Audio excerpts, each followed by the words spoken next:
고린도후서 1장 12절에서 22절까지 저랑 한 절씩 우리 번갈아서 읽도록 하겠습니다.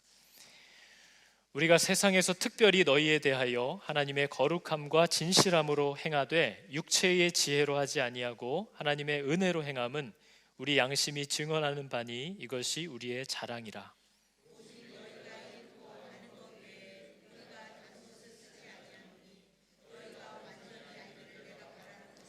너희가 우리를 부분적으로 알았으나 우리 주 예수의 날에는 너희가 우리의 자랑이 되고 우리가 너희의 자랑이 되는 그것이라.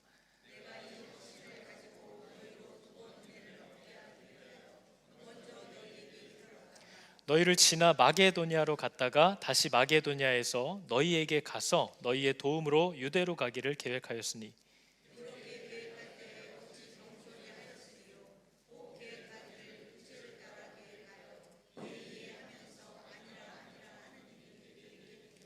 하나님은 미쁘시니라. 우리가 너희에게 한 말은 예 하고 아니라 함이 없노라.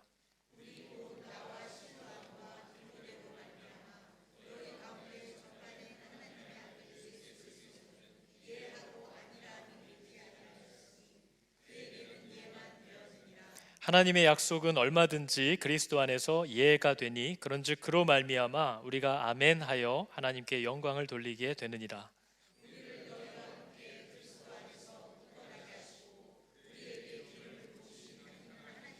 같이 읽겠습니다. 그가 또한 우리에게 인치시고 보증으로 우리 마음에 성령을 주셨느니라. 아멘. 자, 여러분 옆 사람에게 이렇게 물어보시기 바랍니다. 이해하셨습니까? 이게 이해가 되셨습니까? 이 편지를 읽으면서 읽고도 조금 헷갈리시죠? 여러분, 우리가 이제 고린도후서를 살펴볼 텐데요. 저도 해봤는데 이거를 이렇게 설명을 듣고 좀 배우지 않고 그냥 읽으면 10번을 읽어도 잘 이해가 되지 않을 겁니다.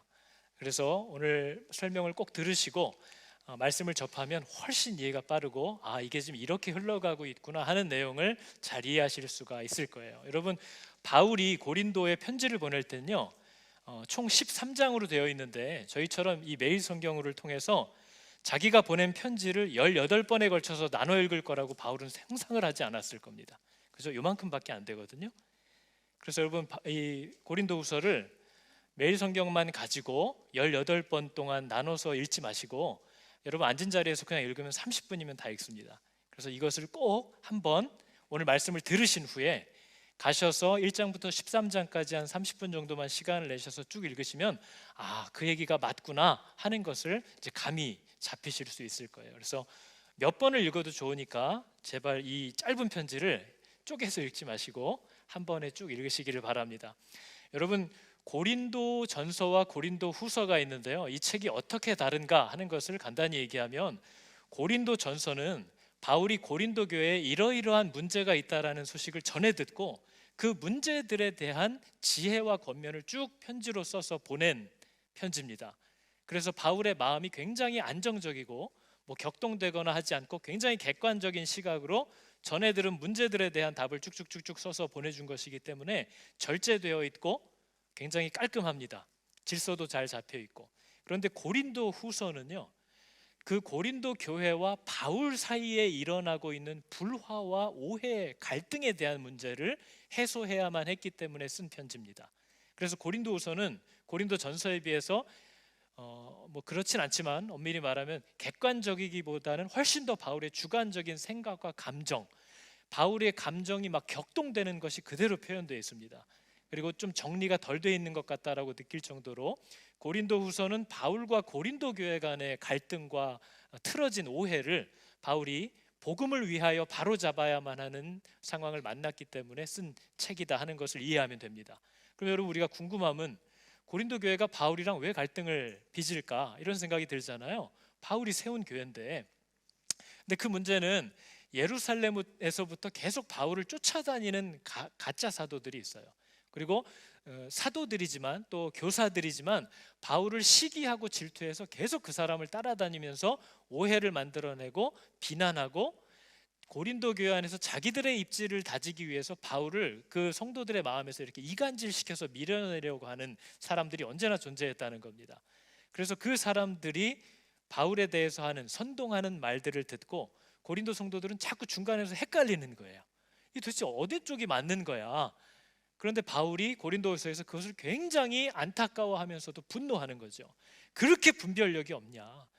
성령을 받은 자들이, 하나님의 말씀을 아는 자들이 뭐가 진짜고 뭐가 가짜인지, 누가 참 일꾼이고 누가 가짜 일꾼인지를 그것도 분별할 줄 모르냐 하면서 그 미혹되고 있는 성도들을 향한 절절한 안타까움이 고린도서에 가득 들어 있습니다.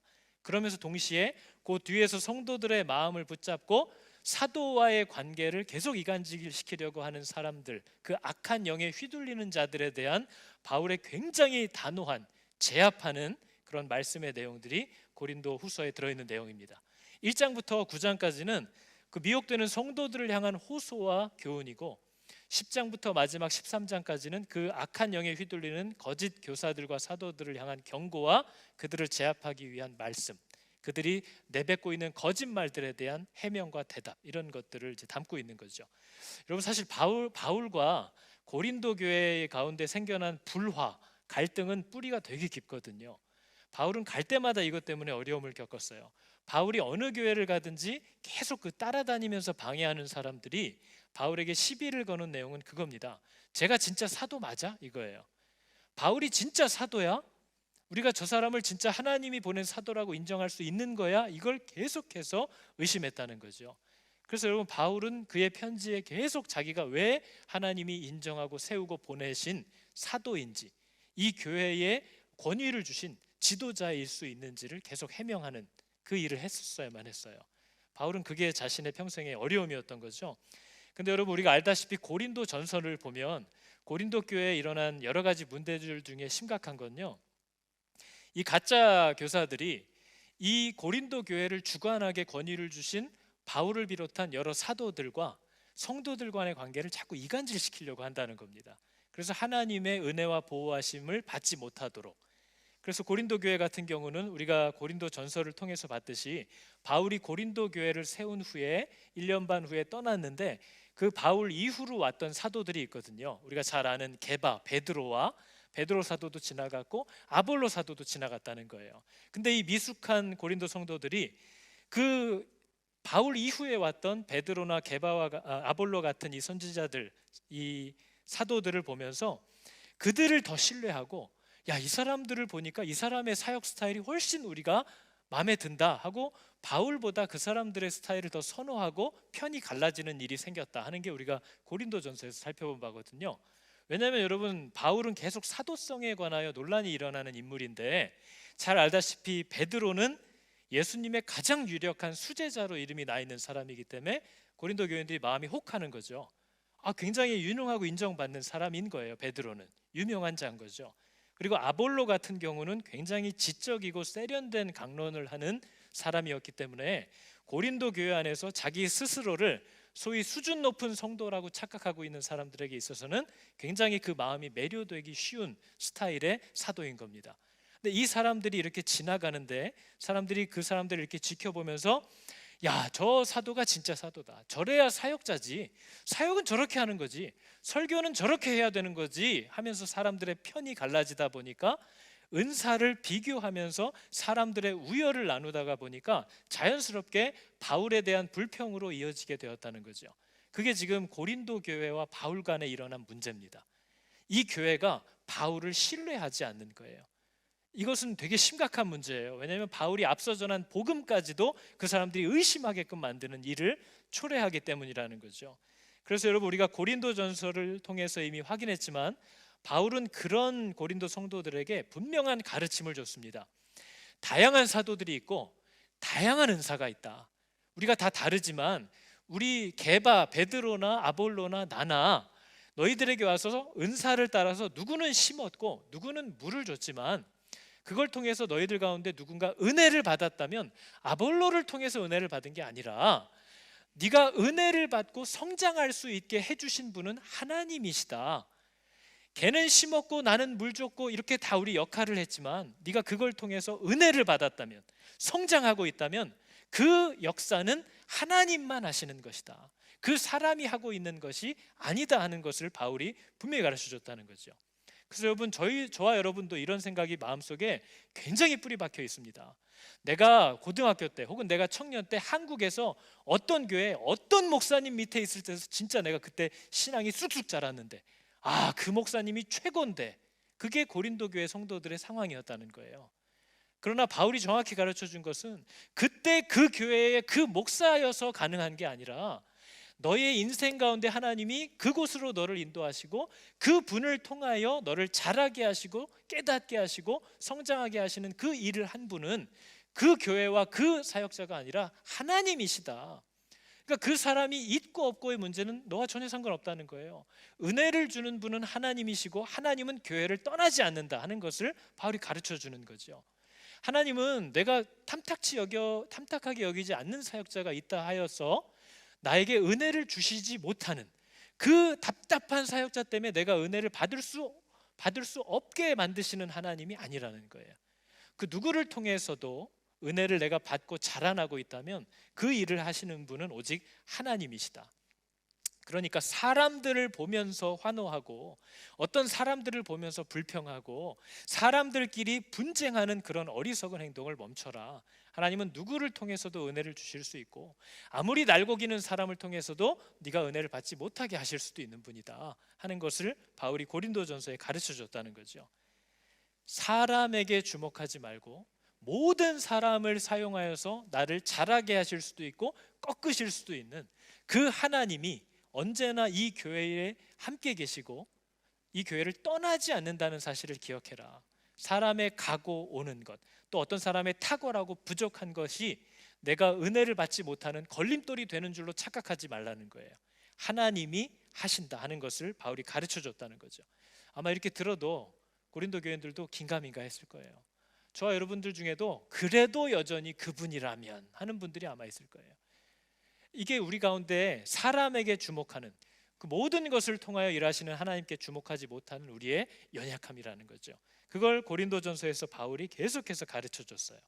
그런데 여러분, 고린도후서에서의 싸움은 이런 겁니다. 지금 고린도후서에서는요, 바울 당시의 분위기는 이런 거예요.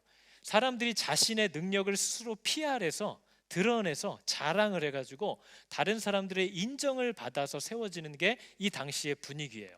겸손겸양은 어리석은 거예요.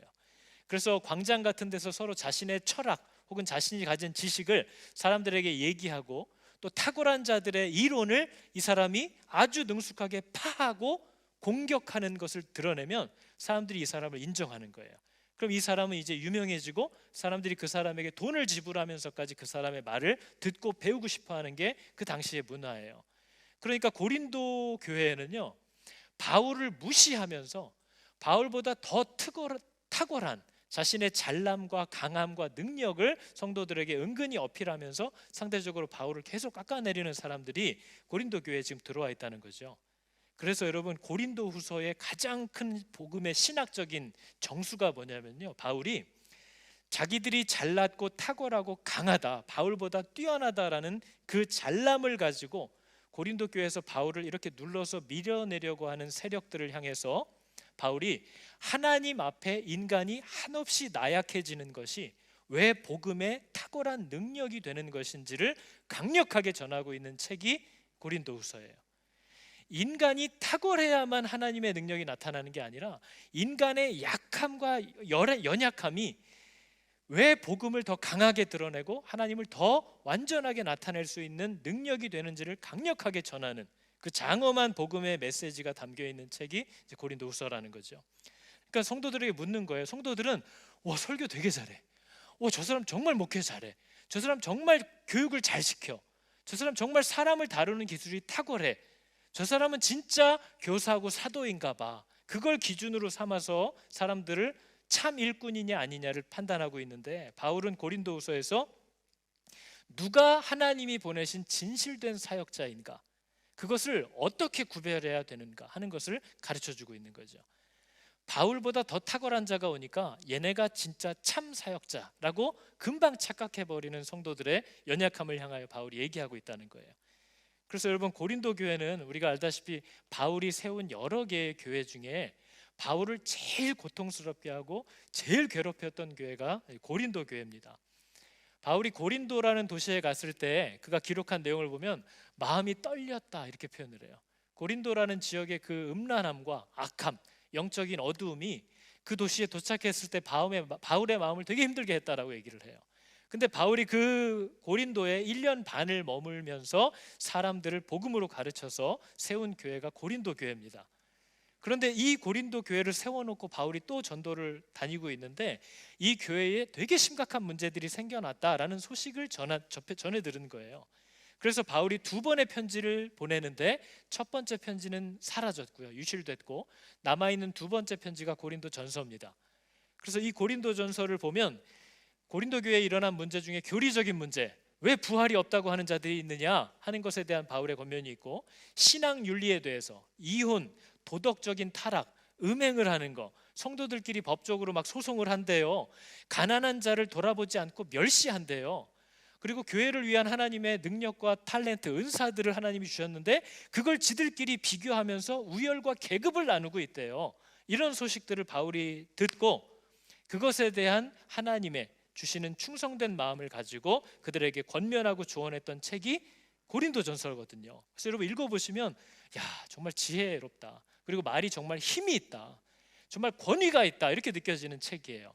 그럼 이런 글을 받아본 고린도 교인들이 나중에 그런 힘 있는 능력의 말씀을 우리에게 보내줬던, 편지를 줬던 사도 바울이 고린도에 나타나면 상식적으로 어떨 것 같습니까? 기분이 너무 좋겠죠? 야, 저분이야 이런 능력 있는 글을 쓴 분이야 하고 좋아할 것 같은데, 충격적이게도 고린도전서를 보낸 후에 바울이 고린도를 방문하거든요. 근데 그때 바울이 심각한, 정말 그동안 겪어보지 못한 공격과 수모를 고린도에서 당합니다. 그때 받은 바울의 충격이 얼마나 큰 건지를 고린도서가 잘 기록을 하거든요. 너무나 큰 충격과 실망, 정말 우울증에 걸릴 정도로 마음이 괴로워서 그가 원래는 얘네들과 다툼이 끝나지가 않은 거예요, 아직. 그래서 너희들과 이 분쟁을 일단락하고 내가 마게도냐에 우선 일정대로 갔다가 다시 돌아와서 너희들과 이걸 정리하겠다라고 약속을 했거든요. 근데 그의 마음이 무슨 일이 있었는지 마게도냐에 갔다가 다시 고린도로 안 돌아가고 그냥 에베소로 돌아가 버립니다. 그래서 이 일이 고린도 교회에서 바울을 공격하던 사람들에게 아주 좋은 빌미를 줬다는 거죠. 뭐죠? 바울을 이렇게 공격하는 거예요. 쟤는 약속을 안 지키는 애야. 쟤는 분명히 마게도냐 갔다 다시 돌아와서 우리가 막 따지던 거에 대해서 담판을 짓겠다고 해놓고 안 돌아오고 그냥 집으로 갔대. 쟤는 믿을 만한 애가 아니야, 쟤는 비겁한 애야 하는 말들이 이제 이 고린도 교회에 너무나 많아진 겁니다. 그래서 여러분, 고린도 후서는 바울이 많은 변명 중에 나는 거짓말을 하거나 말을 번복하는 그런 사람이 아니다 하는 것에 대해서 굉장히 많은 장을 할애해서 얘기해요. 그것을 굳이 설명하는 이유가 있습니다. 기분 나빠, 내가 그렇게 신뢰할 만한 사람이 아니라고 생각하는 거야? 나 그거 너무 기분 나빠, 이래서 변명을 하는 게 아니고요, 바울을 신뢰할 수 없는 자, 바울은 말을 이렇게 바꾸는 사람이라는 이 가짜 사도들의 그 거짓말이 만약에 먹혀 들어가면 바울이 염려하는 건 딱 하나예요. 바울이 앞서 전한 복음이 방해를 받게 된다는 거죠. 바울이 앞에서 전했던 복음도 그것도 거짓말일 가능성이 있어 라는 식으로 모함을 당하게 되고, 바울을 쫓아내려고 하는 거짓 사도들이 그처럼 가르치려고 하는 자기들의 복음, 유대인들의 복음, 예수를 믿어도 할례를 받아야 돼, 예수를 믿어도 율법을 꼭 지켜야 되는 거야, 이 가짜 복음을 그들에게 전하기 위해서 바울의 신뢰도를 계속 깎고 있다는 겁니다. 그러니까 바울이 전한 참 복음이 방해를 받게 되는 일이 생기니까 바울이 참을 수 없는 거예요. 그래서 자신이 왜 그렇게 신뢰할 수 없는 사람이 아닌지를, 자신이 그렇게 했던 이유가 무엇이었는지를 1장 마지막부터 2장까지 계속해서 정확하게 설명을 하는 책이 이제 고린도 후서인 거죠. 그러니까 여러분, 바울을 공격하는 그 뒤에 숨어 있는 사람들의 모습을 보면 고린도전서에서는 막 말씀에 대한 거, 진리에 대한 걸 가지고도 공격을 했는데, 고린도전서 앞서 보낸 편지, 두 번째 고린도전서, 고린도 후서는 네 번째 편지입니다. 그 중간에 세 번째 편지도 있어요. 이것도 발견되지 않아서 유실됐지만, 근데 이 세 개의 편지가 어떤 내용을 담고 있는지는 고린도 전후서에 다 잘 나와 있어요. 그러니까 이 세 개의 편지를 겪다 보니까 이제 이 가짜 사도들이 말씀을 가지고, 진리를 가지고는 바울을 대적할 수 없다라는 걸 아는 거죠. 그래서 이 사람들이 바울을 공격하는 내용은 이제 굉장히 치사한 겁니다. 거짓말을 가지고 바울을 공격하고요, 의혹을 만들어서 사람들의 마음을 흔들고 바울을 인신공격하기 시작하고 그가 한 말과 행동들을 의도를 바꿔서 트집을 잡기 시작하는 것으로 교회와 사도 간의 관계를 멀어지게 하고 있다는 거죠. 그래서 여러분 고린도후서를 쭉 살펴보면 고린도 성도들이 바울을 향하여 어떤 오해들을 하고 있었는지가 다 나오거든요. 거의 20가지 가까이가 돼요. 근데 저는 지금 중요한 거 5가지만 우선 했습니다. 첫 번째는 다음과 같이 되어 있죠. 바울을 이렇게 성도들은 오해하고 있습니다. 바울은 변덕스럽고 약속을 안 지킨다. 분명히 이렇게 하겠다고 해놓고 계획을 휙 바꿔버렸다. 신뢰할 만한 사람이 아니다. 그게 고린도 교회가 바울을 바라보는 눈이에요. 두 번째는 바울은 직접 만나면 되게 유순하고 말도 그렇게 물 흘러가듯이 하는 사람이 아닌데 꼭 멀리서 떠나가지고 편지를 보내면 되게 과격하다. 저 비겁한 사람이라는 거예요. 이게 딱 대놓고 보면 한마디도 못하는데 어디 떠나가지고 편지만 오면 깜짝 놀랄 만큼 막 무서운 말들을 막 강력하게 내뱉는 사람이다. 비겁하다, 겁쟁이다 하는 게 성도들의 불만이었다는 거죠. 세 번째는 글만 보면 막 힘이 있고 권위가 있지만 막상 딱 만나면 연약하고 물렁하고 말도 어눌하다. 뭐 같은 맥락인 거죠. 근데 저기 고린도서에 계속 반복돼서 저 말이 나옵니다. 그리고 네 번째는 고린도 교회에서 바울이 살해를 받지 않았습니다. 그 목적은 우리가 다음번 말씀에 나누겠지만 고린도 교회의 물질을 바울이 요구하진 않지만 분명히 저 사람은 교활한 사람이라 무슨 속임수가 있을 것이다. 저 표현을 그대로 합니다. 고린도서에서. 그리고 다섯 번째를 보니까 물질을 요구하지 않고 굉장히 아주 독야청청한 척하지만 예루살렘 교회를 돕자는 헌금을 하자는 명목으로 그가 돈을 갈취하려고 한다. 이런 거짓말들을 고린도 교회 안에 다 퍼뜨렸다는 거예요. 그런데 여러분 바울이 정말 가슴 아파했던 건 뭐냐면요, 자기는 고린도 교회가 시작될 때부터 그 사람들과 함께 먹고 마시고 울고 웃고 하면서 복음 안에서 세워놓은 사람들이거든요. 근데 잘 알지도 못하는 막 굴러 들어온 사람들이 와서 자신들의 탁월함을 뽐내고 내가 왜 하나님의 사도인지를 막 과시하면서 바울에게 거짓말을 툭툭툭 바울과 이간질을 시키니까 자기와 그렇게 맺어왔던 믿음의 형제자매들이 그날로 등을 돌려버렸다는 거예요. 여러분이 저에 대해서 막 안 좋은 소문을 엄청 들었는데 아니 그럴 리가 없는데 하고 목사님 이게 진짜인가요? 하고 이게 관계가 있으면 그게 말이 돼야 되는데 아니 어느 순간 어디 가서 소문을 듣고 딱 와서 얼굴이 잿빛이 돼서 저랑 표정이 달라진 거예요. 누구 하나 저한테 와서 묻지도 않아요. 그리고 중간에 누가 일어나서 목사가 어떻게 그럴 수 있냐고 막 소리를 지르면서 멱살을 잡는데 더 충격적인 건 성도들이 아무도 왜 그러냐고 하지 않고 다 이러고 있어요. 거기에서 바울이 충격을 받았다는 거예요. 아니 어떻게 너와 나의 관계가 어떤 건데 그 거짓말하는 알지도 못하는 사람들이 와서 한 얘기를 듣고 너희들이 이렇게 나를 오해하면서 등을 돌릴 수 있는가 하는 것에 대해서 바울이 그 아픔과 괴로움을 계속 얘기하는 책이 고린도후서의 내용입니다. 그러니까 여러분 우리가 보면 관계의 어려움은 한 사람이면 충분합니다. 그렇죠? 여러분 목사도 보면 교회 안에서 모든 사람들이 다 평안하고 행복하고 또 저와의 관계가 아무런 문제가 없어도 한 사람만 죽자고 달려들고 있으면 그냥 모든 의욕이 다 사라지는 거죠. 근데 여러분 이런 얘기를 들으면 아유 뭘 목사님 그런 걸 갖고 그래요. 그래도 뭐 그 사람 하나 정도 하는 것 뿐이지 다른 사람들 다 괜찮다는데 신경 쓰지 마세요. 이렇게 쉽게 생각할 수 있을지 모르지만 여러분들도 다 아실 거예요. 여러분 우리가 자녀를 키울 때 저도 아이가 셋이잖아요. 그러면 두 아이가 학교에 가서 학교 생활에 아무런 문제가 없어요. 너무 행복해해요. 친구들과의 관계도 너무 좋아요. 근데 한 아이가 학교에서 적응을 못해요. 친구들과의 관계에서 어려움을 느껴요. 너무 힘들어하고 괴로워해요. 그러면 학교 생활을 잘하고 기뻐하는 두 아이에 대한 그 즐거움이 학교에서 너무 힘들어하는 한 아이의 괴로움을 덮지 못해요. 이 두 아이의 즐거움이 이 힘들어하는 한 아이를 향한 아픔을 잊어버리게 할 수 없다는 거죠. 그게 무슨 말인지 아시잖아요. 지금 바울이 얘기하는 사도의 괴로움이 그런 거예요. 뒤에 보면 여러분 바울이 네가 아플 때 내가 안 아파하더냐, 네가 괴로울 때 내가 안 괴로워하더냐, 이게 뭐예요?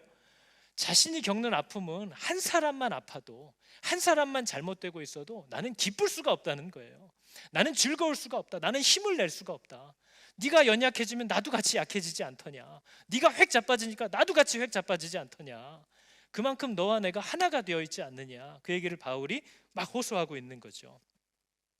그러니까 여러분 이 많은 거짓 공격들을 지금 당하고 있는데 바울이 특별히 그 중에서도 힘을 다해서 첫 번째로 해명하는 내용이 바울은 약속을 하고 안 지킨다, 이 내용을 해명하려고 애를 쓰는 거예요. 왜냐하면 자기가 앞서 전한 복음까지도 거짓말로 매도당하지 않아야 하기 때문에. 그게 바울의 온통 관심입니다. 그래서 여러분, 우리가 아까 읽은 내용을 보시면 읽고도 모르셨을 거예요. 이게 무슨 소리지? 예 하고 아니라 한다는 게 도대체 무슨 말인지 모르겠다는 거죠.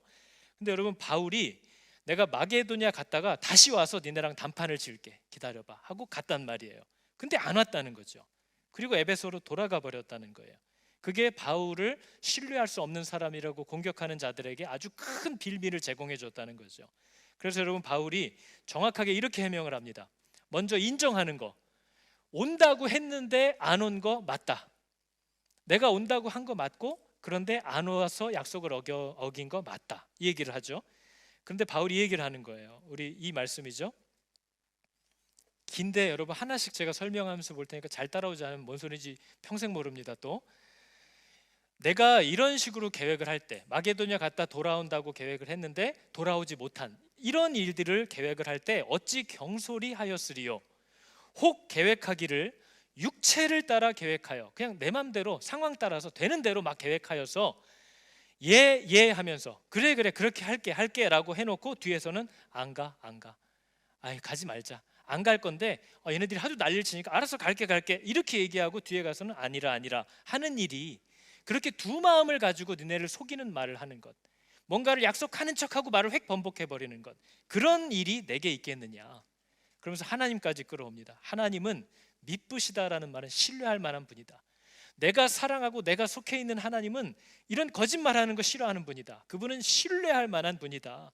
우리가 너희에게 한 말은 예 해놓고 뒤에 가서 아니라 하는 것이 없다. 우리가 만약에 예, 오케이 그렇게 하자라고 했다면 정말 하자고 한 거다. 안 할 거면서 분위기가 싸하니까 할게 하는 식으로 나는 얘기하는 사람이 아니다 하는 일을 하는 거예요. 그러면서 우리들, 사도들을 다 일컫죠. 우리 곧 나와 실루아노와 디모데로 말미암아 너희에게 전파한 하나님의 아들 예수 그리스도. 우리 사도들이 너희에게 전해준 예수님도 어떤 분이냐? 예 하고 나서 뒤에 가서는 아니야 하는 분이 아니라는 거예요. 예수님 두말하는 분 아니다. 예수님이 그렇게 하겠다라고 하면 그분은 예만 하시는 분이다. 그렇게 하시고야 마는 분이다. 안 하는 분 아니다, 이 얘기를 하는 거죠. 그래서 그에게는 예수님은 언제나 하신 일이 예만 된다는 거예요. 하겠다고 한 건 하신다는 거예요. 아니라 하는 일이 없대요. 그러면서 하나님의 약속은 얼마든지 그리스도 안에서 예가 된대요. 하나님이 한번 뭔가를 약속하면 예수 그리스도를 통하여 그 약속은 반드시 그렇게 된대요. 예가 된대요. 하나님이 하겠다고 했으니까. 그죠? 그러면서 이렇게 얘기를 합니다. 그런즉 우리가 받은 감격은 뭐냐? 하나님이 그렇게 믿을 만한 분이시기 때문에 그로 말미암아 하나님이 뭔가를 약속하시면 그래 그렇게 하겠다라고 하시면 우리는 그 사실에 대하여 아멘 하고 받기만 하면 그렇게 된다는 거예요. 하나님이 그렇게 하겠다 하면 그 사실을 아멘으로 그냥 받기만 하면 뒤에 가서 에이 안 돼 하고 바뀌는 일은 절대 없을 거라는 거예요. 그러니까 여러분, 하나님의 약속에 대하여 우리가 받은 복은 뭐예요? 아멘 하고 그 약속을 받기만 하면 그 약속은 그대로 된다는 거예요. 약속해놓고 번복하는 하나님이 아니시다. 나도 그렇다, 그 얘기를 하는 거예요. 그죠? 나는 말을 바꾸는 사람이 아니야, 이 얘기를 하는 거죠. 그러면서 바울이 내가 돌아오겠다고 하고 돌아오지 않은 것은 너희를 속인 것이 아니라 이렇게 설명을 해줍니다. 내가 내 목숨을 걸고 하나님을 불러 증언하시게 하노니 내가 다시 고린도에 가겠다고 해놓고 가지 아니한 것은 너희를 아끼려 함이라, 이렇게 얘기를 하고 있어요.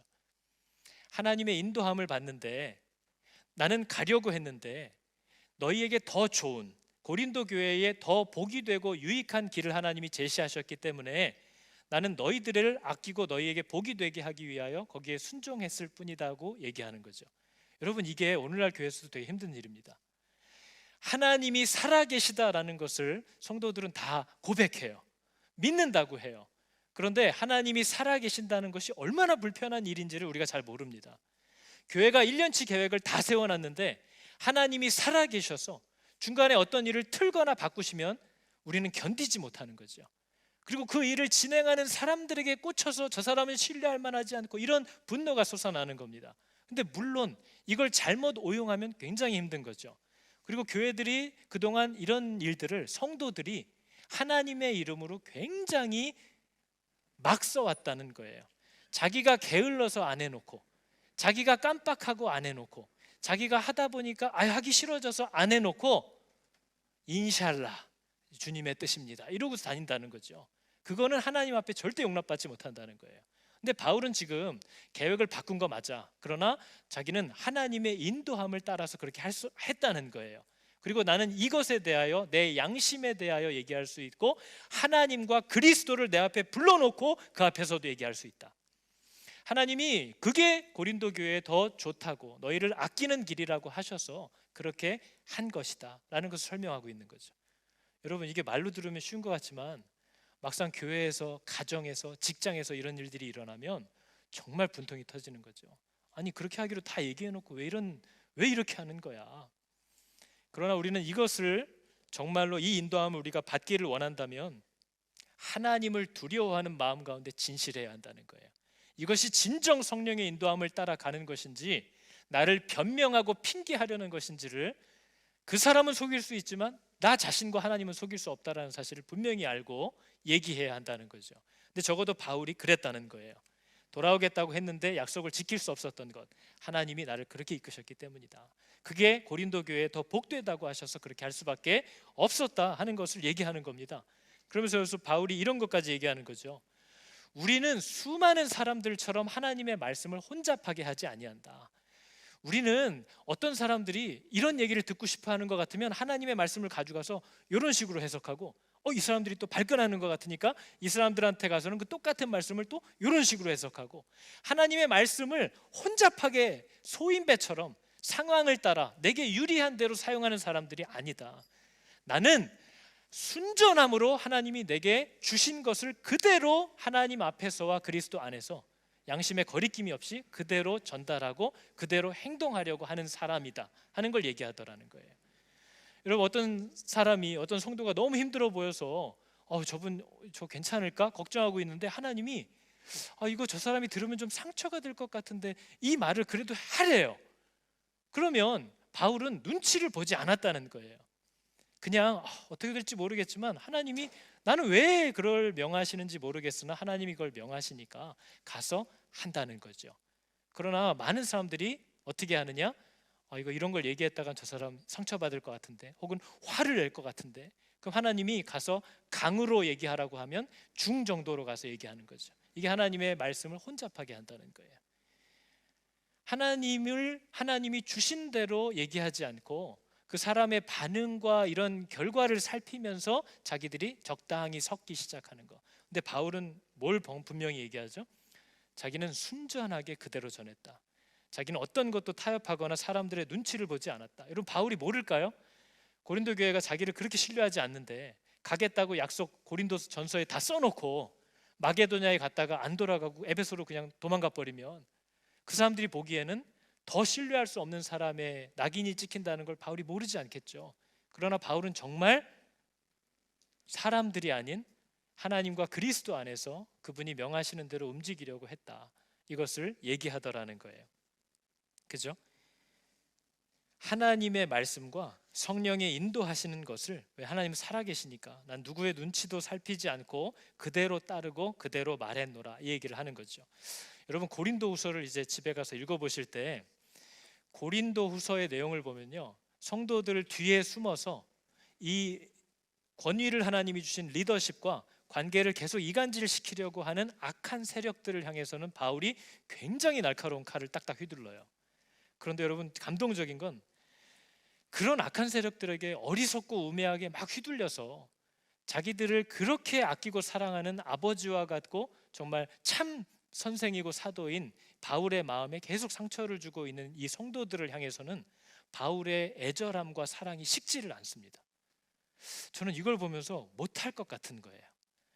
여러분, 바울이 고린도후서에 보면요, 자기 자신을 절제하지 못하는 표현들을 실제로 막 해요. 어떻게 표현하는지 한번 볼까요? 바울이 이렇게 얘기를 합니다. 내 마음에 큰 눌림과 걱정이 있어 많은 눈물로 너에게 썼다. 근데 지금 저 글을 쓰는 대상이 자기들을 오해하고 어떤 몇 사람의 얘기를 주워 듣고 와가지고 바울에 대해서 눈을 세모로 뜨고 있는 사람들에게 내가 많은 눈물로 너희에게 호소한다 이렇게 다가가는 거 저는 못할 것 같아요. 아니 나에 대해서 신뢰를 못해서 누구 어떤 사람의 말 하나를 듣고 막 나에 대해서 똑같이 욕하고 다니고 막 나랑 거리를 두고 이런 사람들이 나타나면 저는 그 사람에게 제가 먼저 다가가고 싶지 않을 것 같다는 거예요. 근데 바울이 그 사람들에게 눈물로 내가 편지를 쓴다 하면서 이렇게 얘기를 해요. 너희가 우리 안에서 좁아진 것이 아니라 오직 너희 심정에서 좁아진 것이라. 내가 자녀에게 말하듯 하노니 보답하는 것으로 너희도 마음을 넓히라. 무슨 소리인지 모르겠죠? 여러분 이거 직역하면 이런 뜻이라고 되어 있어요.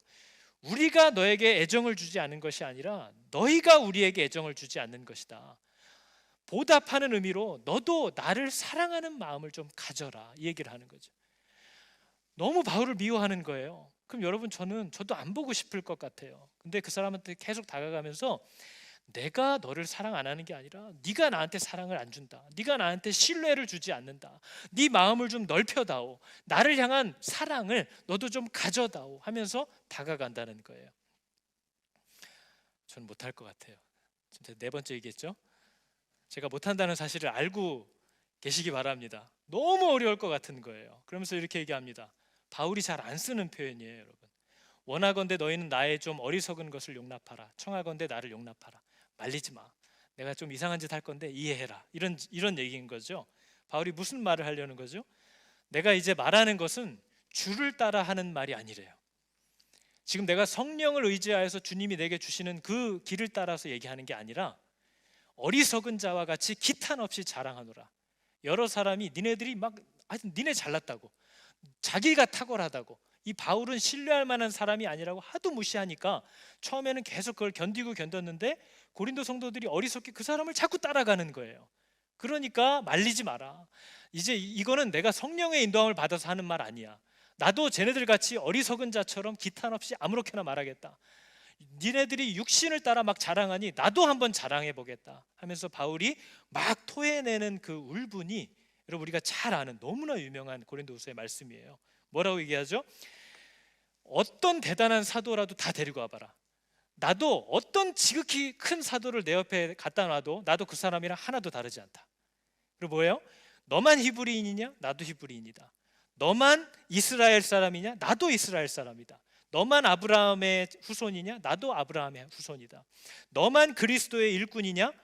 아주 정신없는 소리를 하거니와 아주 미쳤구나. 나도 그리스도의 일꾼이다. 너만 고난을 당했냐? 내가 고난 당한 거 얘기해 볼까? 40에서 하나 뺀 매를 내가 5번을 맞았고, 이제 뭐 자기 자랑 시작하는 거예요. 이제 내가 이런 말 안 하려고 했는데 태장으로 3번 맞았고, 돌에 맞아서 죽을 뻔도 했고, 배가 깨져서 바다에 죽을 뻔한 게 3번이고, 내가 일주일간 사는 건지 죽는 건지 이게 밤인지 낮인지 모르고 태풍에 휘말려 다닌 게 일주일이었고, 강도한테 죽을 뻔했고, 동족들한테 죽을 뻔했고, 이방인에게 죽을 뻔했고, 강에서 죽을 뻔했고, 바다에서 죽을 뻔했고, 시내와 광야에서도 죽을 뻔했고, 거짓 형제들에게도 내가 위협을 당했고, 수고를 교회를 위해서 그렇게 수고를 하고도 내가 못 자고, 수고하고도 못 먹었고, 그렇게 수고하고도 난 헐벗고 살았다. 근데 바울이 여러분 여기까지 얘기해 놓고요, 그 정도는 아무것도 아니야. 그런 건 괜찮아. 내가 교회를 위하여 당했던 가장 큰 고난은 이거야 얘기하는 거예요. 날마다 내 속에 눌리는 일이 있으니 곧 뭐래요? 모든 교회를 위하여 염려하는 것이라. 바울은요, 그런 맞고 오해받고 당하고 굶주리고 이런 고통을 고통이라고 생각하는 게 아니고요, 하나님이 자기를 통하여 세우신 영혼들, 교회들, 그 교회들을 위하여 염려하는 것 때문에 날마다 눌린다는 거예요. 이게 진짜 아비의 고통이라는 거죠. 여러분 자녀들을 키우면서 안 그러십니까? 첫째가 이제 좀 번듯이 잘하고 뭐 하나 싶었더니 둘째가 또 어려워요. 그럼 나는 거기에 밤낮 눌리는 거예요. 둘째를 좀 세워놨나 싶었더니 또 장가간 첫째가 또 아내하고 싸워요. 그럼 이 아비의 마음은 그 자식들을 위하여 날마다 눌리는 거예요. 바울이 자기가 그렇다는 거죠. 니네들이 뭐 교회에서 뭐 헌신을 해? 이런 고난 당해봤어? 이 정도도 안 당해봤지. 근데 내가 당하는 고난은 뭔지 알아? 나는 교회를 위하여 그들을 염려하는 것 때문에 밤마다 짓눌린다. 저 짓눌리다라는 말이요, 배가 짐을 너무 많이 실어서 짓눌려 깨진다는 뜻이에요. 내 마음이 그렇게 짐에 눌려서 아주 박살이 나고 있다. 그 얘기를 막 하는 거죠. 그러면서 여러분 바울이 이제 막 제어를 못 합니다. 내가 이런 말 안 하려고 했는데 내가 본 계시를 부득불 말하리라. 왜? 바울 저거 아무것도 아니야, 나는 이런 능력이 있어 하고 자꾸 자랑하는 자들이 나타나니까, 그래? 그럼 내가 본 계시를 말해줄게. 내가 어느 날 하나님께 끌려서 3층 천에 올라갔다 왔는데, 그죠? 그 얘기를 쭉 해요. 그러나 내가 그걸 굳이 부득불 말하고 싶지 않다. 그리고 내 몸에 하나님이 질병을 주셨는데, 가시를 주셨는데 내가 하나님 앞에 그렇게 기도해도 고쳐주시질 않더라. 그래서 보니까 이런 약한 육체, 이런 나약함을 가지고 하나님과 함께 사역하는 것이 복음의 강력함을 드러내는 가장 좋은 길이라는 것을 내가 깨닫고 기뻐하고 그걸 받아들이기로 했다, 이 얘기를 하는 거예요. 그러니까 여러분, 바울이 도저히 못 참겠다. 아니 뭐 저런 같지도 않은 걸 가지고 대단한 자들이라고 자기를 드러내면서 나를 자꾸 공격하나, 나는 이러이러한 니네들보다 더 어마어마한 것들을 자랑할 수 있어. 근데 우리가 자랑하는 복음의 능력이 그런 거냐? 그런 게 아니잖아. 우리가 자랑하려고 하는 게 뭐야? 우리의 약함이잖아. 이렇게 약하고 악한 자들을 강력하게 세우시고 성숙하게 세워가시는 하나님의 놀라움이 우리가 드러내려고 하는 거지, 내가 이걸 잘하고 저걸 잘하고 이렇게 탁월하고 이렇게 헌신했고 하는 우리 자랑을 하는 것이 복음의 능력이 아니지 않냐 하는 걸 바울이 막 토해내는 거죠. 그러면서 여러분, 고린도서 뒤쪽에 보시면요, 11장을 넘어가면 그 가짜 교사들은 예루살렘에서 아주 쟁쟁한 사람들의 추천서를 받아서 고린도 교회를 왔어요. 내가 이런 사람이야. 추천서는 되게 중요한 거잖아요. 근데 바울을 추천한 사람은 아무도 없어요. 바울은 추천서가 없어요. 그랬더니 바울이 분에 받쳐서 뭐라고 얘기를 하죠? 추천서? 내 추천서가 뭐냐고? 바울은 여러분 고린도서에 보면 이렇게 얘기합니다. 내 추천서는 너 아니냐, 너. 예수 그리스도를 모르고 죄 가운데 살다가 하나님을 사랑하게 된 네가 내가 이 교회의 확실한 사도라고 증거하는 추천서가 아니냐. 뭐래요? 너는 우리의 편지라. 너는 우리로 말미암아 나타난 그리스도의 편지니, 네가 내 추천서니, 너를 나타나게 한 것은 먹으로, 쟤네들이 들고 오는 먹으로 쓴 자기 자랑하는 추천서가 아니라 하나님이 성령으로 네 마음에 직접 적어준, 저 사람이 내게 하나님의 그 성령을 내게 허락해준, 만나게 해준 참 사도입니다 라고 나를 추천해 주는 건 바로 너 아니냐. 네가 나의 편지가 아니냐. 네가 그리스도의 편지가 아니냐. 네가 나의 향기가 아니냐 하는 것을 막 토해내는 것, 우리가 잘 아는 내용이잖아요. 그게 이 맥락에서 나온 내용이라는 거죠. 여러분, 바울이 이렇게 막 흥분을 하고 있어요. 근데 여러분, 바울이 이렇게까지 흥분할 수밖에 없는 이유가 있습니다. 바울은 고린도 교회에 오기 전에, 또 고린도 교회에 이 문제를 만나지 않아도 이미 죽을 것 같은 고난의 시간을 보내고 있는 때예요. 바울은 고린도 1장에서 이미 언급했습니다. 형제들아, 우리가 아시아에서 당한 환난을 너희가 모르기를 원치 않으니 힘에 겹도록 심한 고난을 당해서 살 소망까지도 끊어졌고 우리는 하나님 앞에서 내가 사형 선고를 받은 줄로 알았다. 이런 고백을 고린도 형제들에게 지금 하고 있는데, 고린도 성도들이 뭐래요? 바울을 위하여 중보하고 그를 막 위로하기는커녕 그 이제 막 굴러들어온 가짜 사도들의 말에 속아가지고 바울을 위로하는 게 아니라 더 의심의 눈초리로 쳐다보고 저것도 이상한 수작을 벌이는 거 아닌가, 믿을 수 없는 사람인데 가까이 하지 말아야지 하면서 이미 무너져서 위로가 필요했던 바울의 마음을 더 무너뜨려 버렸다는 거죠. 여러분, 바울에겐 정말 끔찍한 시간이었거든요. 고린도 교회에 오기 전에도 사형 선고를 받은 줄 알았는데 왔더니 환영하는 자가 아무도 없고 자기를 무시하고 몰아내기 시작하는 거예요. 그리고 온갖 거짓말을, 자기는 고린도 교회가 세워지기를 위하여 어떤 사례도 요구하지 않고 유독 고린도 교회에서만 자기가 일을 하면서 버텨나갔는데 돈을 밝히고 돈을 갈취하라는 자라는 누명까지도 썼다는 거죠. 그게 여러분 바울의 마음을 정말 끔찍하게 무너뜨렸던 시간이라는 겁니다. 근데 여러분, 제가 어제 이걸 준비하면서 너무 감동이 되면서도 짜증이 났던 거죠. 바울은 고린도 성도들을 뒤에서 농락하는 그 가짜 사도들에 대해서는 굉장히 분노합니다. 근데 그들에 의해서 우매하게 어린아이처럼 이렇게 농락을 당하고 있는 고린도 성도들을 향해서는 끝까지 그 사랑을 멈추질 않아요. 못할 것 같아요. 여러분, 고린도 성도들이 어느 정도 자랐을까? 고린도 전서를 보내고 기대하면서 찾아왔더니 오히려 참 일꾼이 누구인지를 분별을 못하고 자기를 멸시하고 모욕하면서 바울의 마음을 매번 극단의 절망으로 밀어넣는 이 고린도 교회를 향해서 바울이 고린도후서 맨 마지막 13장 마무리를 하는 그 기도가 오늘날도 이 땅에 지금 오늘도 모든 교회의 성도들을 축복하는 그 축도의 말씀입니다. 자기를 그렇게 고통스럽게 하는 성도들을 향하여 바울이 이렇게 얘기하죠. 마지막으로 말하노니 형제들아 기뻐하라. 형제들아 온전하게 되라. 형제들아 위로를 받아라. 마음을 같이하여 평안할지어다. 주 예수 그리스도의 은혜와 하나님의 사랑과 성령의 교통하심이 너희 무리와 함께 있을지어다.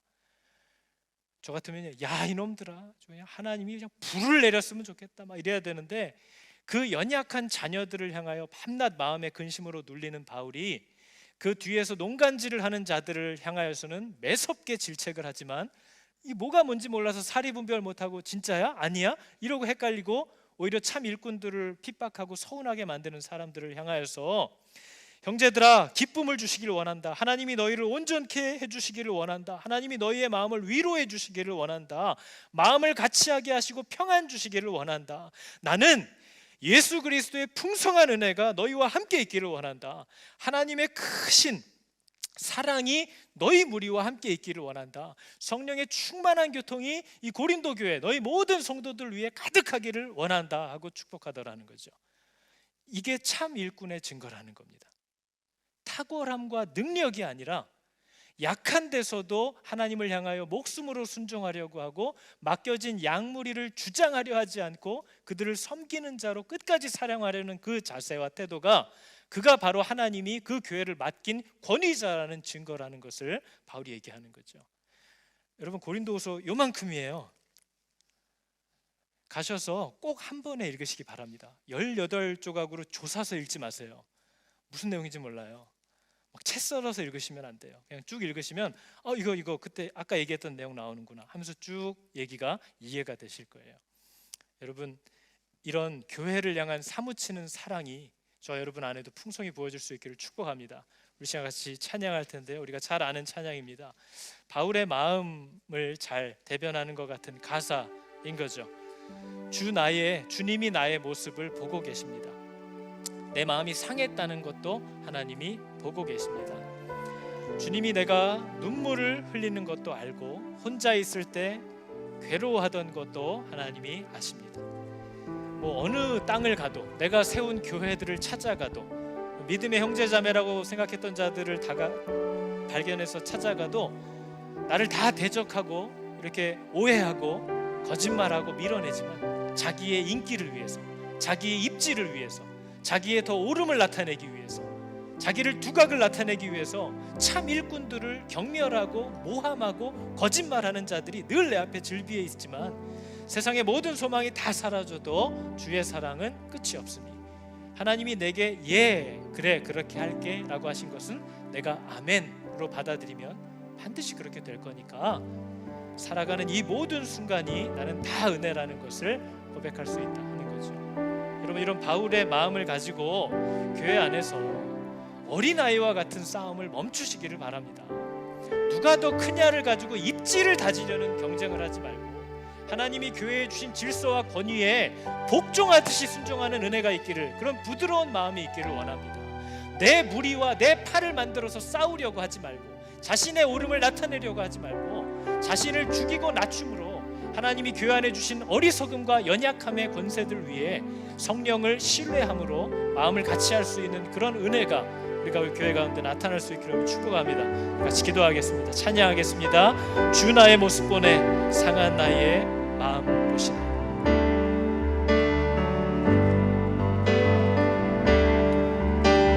주 나의 모습 보내 상한 나의 마음 보시네. 좀 빨리 해드려요. 주 나의 눈물 안에 주 나의 눈물 안에 홀로 울던 마음 하시네.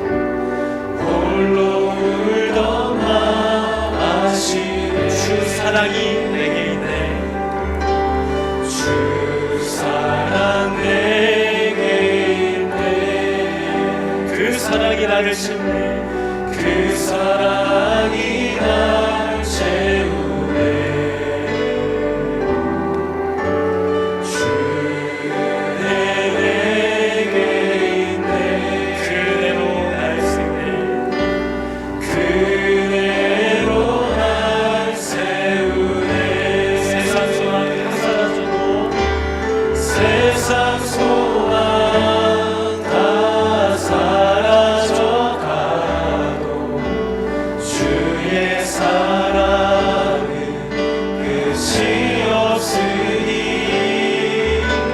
살아가는 이 모든 순간이 주의 힘을 난 세상 소망 다 사라져가네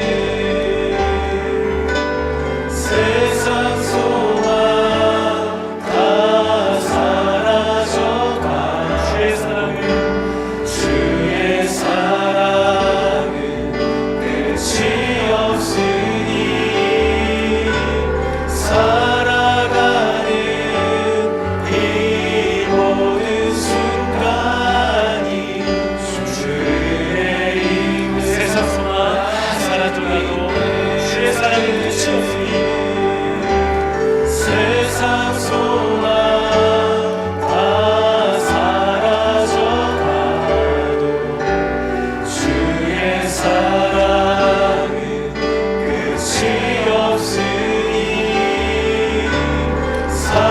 살아가는 이 모든 순간이 주의 힘을 나는 믿네 그럼 함께 기도할까요? 하나님 여러분 우리 고린도서를 통해서 봤듯이 교회 안에는 사역자든 성도들을 물어나고 하나님의 복음을 따라 살려고 치열하게 싸우다가 여러 가지 고통과 아픔과 어려움을 당하는 사람들이 늘 이렇게 주님을 사모하여서 나오는 자리입니다.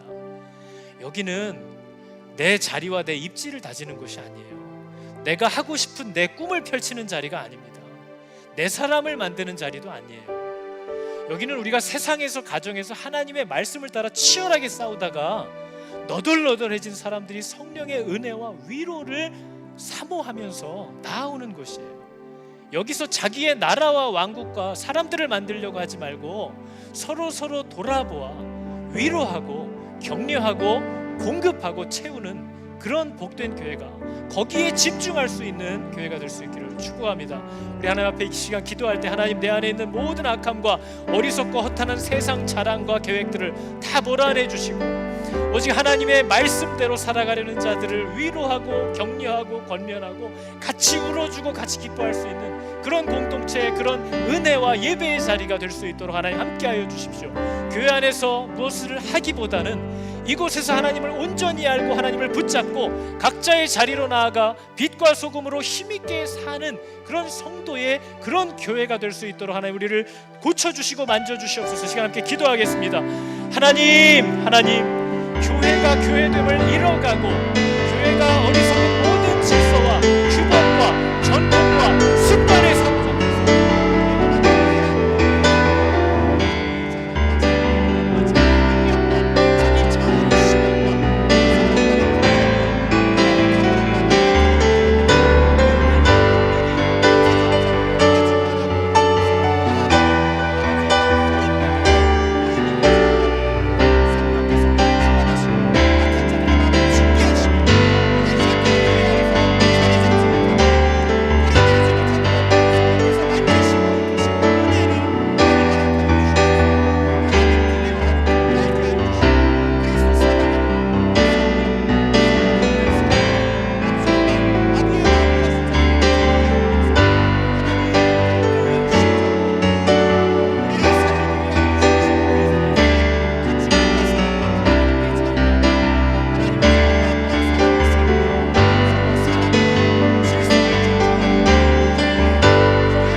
형제들아, 우리가 아시아에서 당한 환난을 너희가 모르기를 원치 아니하노니 내가 힘에 겹도록 심한 고난을 당하여 살 소망까지 끊어지고 나는 내가 하나님으로부터 사형 선고를 받은 줄 알았다.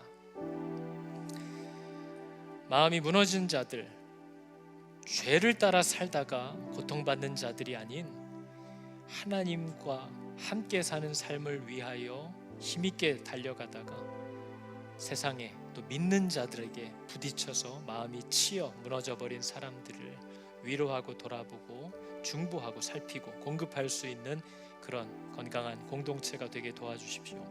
하나님, 마지막 때가 다가옴을 볼수록 기존 교회의 모습과 형식을 가지고는 절대로 세상에 영혼들을 향하여 나아갈 수 없는 것을 깨닫게 됩니다. 모든 것을 새롭게 하고 결단함으로 끊어내고 바꾸지 않으면 망한 교회 위에 함께 죽어가는 길임을 알게 하여 주사, 아버지, 이제 우리가 결단하고 무엇을 시작해야 할지를 날마다 가르쳐 주시옵소서. 아버지, 종이 듣겠습니다. 하나님 말씀하시고 하나님 말씀하시는 대로 가겠사오니 주님 은혜를 더하여 주시옵소서. 내 마음에 거짓됨이 없이 진실되게 하여 주시고 하나님의 분명한 인도하심을 받아 힘있게 나아갈 수 있는 은혜와 도움을 허락하여 주시옵소서. 모든 성도들의 마음을 같이하게 하여 주시고 하나 되게 하여 주사 사랑과 인내와 용납함으로 하나님의 몸된 교회를 건강히 세워가는, 그렇게 자녀들을 양육해가는 복된 교회, 또 교회들 다 되게 하여 주시옵소서. 지금은 우리 주 예수 그리스도의 은혜와 하나님 아버지의 크신 사랑하심과 성령님의 교통하심이 오늘 너희 무리와 함께 있을지어다. 아멘.